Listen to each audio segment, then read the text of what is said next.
Now, Warren Logan is the star of tonight's Secret Millionaire. He's a millionaire with a very interesting backstory for whom it could all have turned out so very differently. Well, Warren joins me now. Warren, thank you for coming in to us this morning. Good morning. Before we talk, we're going to take a quick look at a clip of tonight's programme. Warren Logan, at the age of 43, has created a multi-million euro hair and beauty business.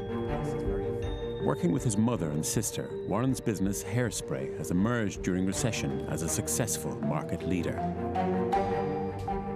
For the next 8 days, Warren will leave his life in Dublin and will live on the equivalent of social welfare. Under the guise of presenting a documentary on youth issues, Warren will look for people and charities he feels he can help. I'd made a connection there, and at the end of his stay, he will part with tens of thousands of euro and reveal himself as the secret millionaire.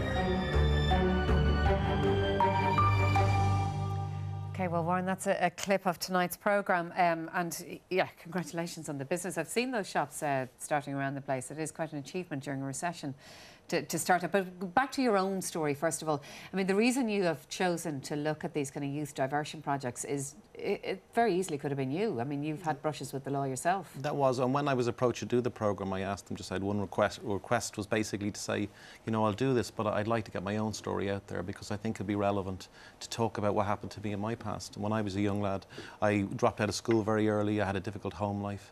And for many, many years after that, I sort of went down the wrong path.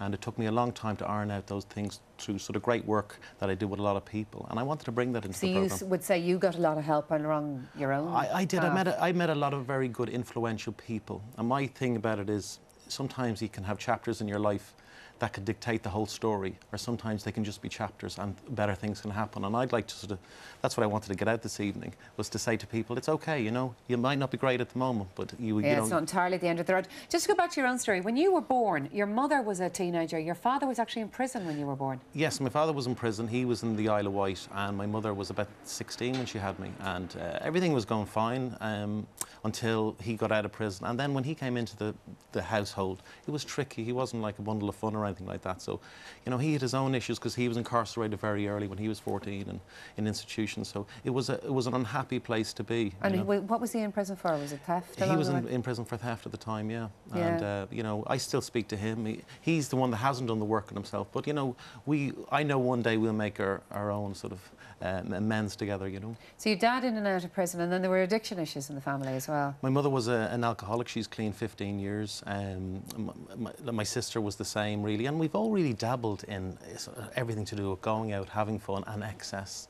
And as I said, I was interested in this journey to say to people, you might be doing this at the moment, but listen, dig deep and good things can happen. And when we made the programme, it was a total of 10 days filming. It was a magical experience to go down. And it was raw. There was a lot of raw things for me in that, because I was meeting people that reminded me back in the day of myself. Well, we do have another clip of tonight's programme. We'll take a look at that now.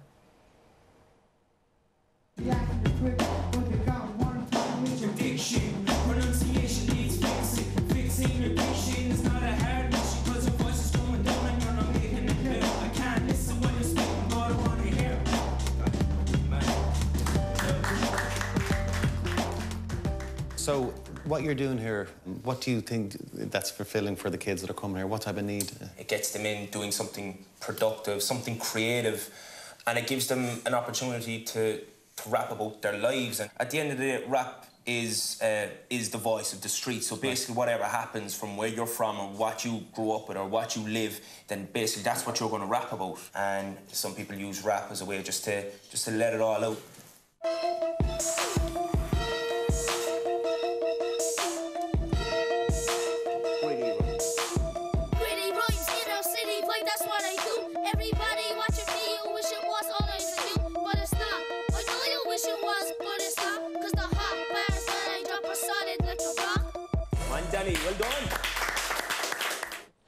Danny singing there in Cork. So that is a school in Cork that teaches young fellas about rap. That's the Rapper's Hut, and a lot of the time that's an amazing character called Gary, and he takes kids in and teenagers that might be tempted to do things, rob cars, do drugs and everything, and they love him. And the time, even when we were off camera, the time he had for them was amazing.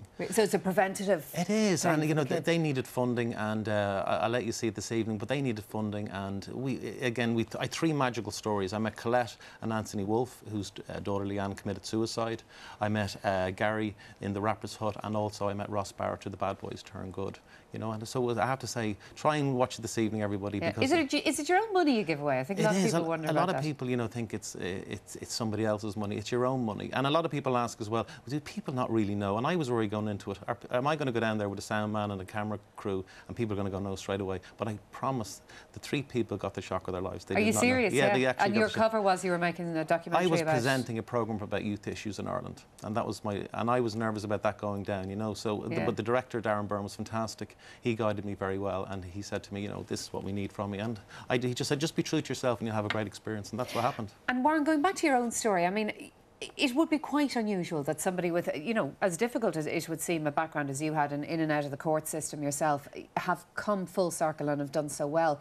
Do you see, in the young boys that you were meeting there, do you honestly believe that many of them can break the cycle like you did? I think you can have characters in your life at the beginning of your life that can turn your path and lead it down a road that you never want, that you'll never come back from. But you can also reverse that. You can have characters in your life that can make such positive aspects to you. 10 years ago, I was selling second-hand cars out of my grandmother's house. And my mother was looking after 12 cats in Kent. We'd no formal education, really, and we brought something magical together through hard work. And that's really what we're trying to get out there today, to say to anybody, listen, dig deep, and something great might happen. OK, well, listen, Warren, thank you very much for coming out to us this morning. Thank you, and we'll be watching tonight. 9:30 RTE1, isn't it? That is, yeah. Great. Thanks very much.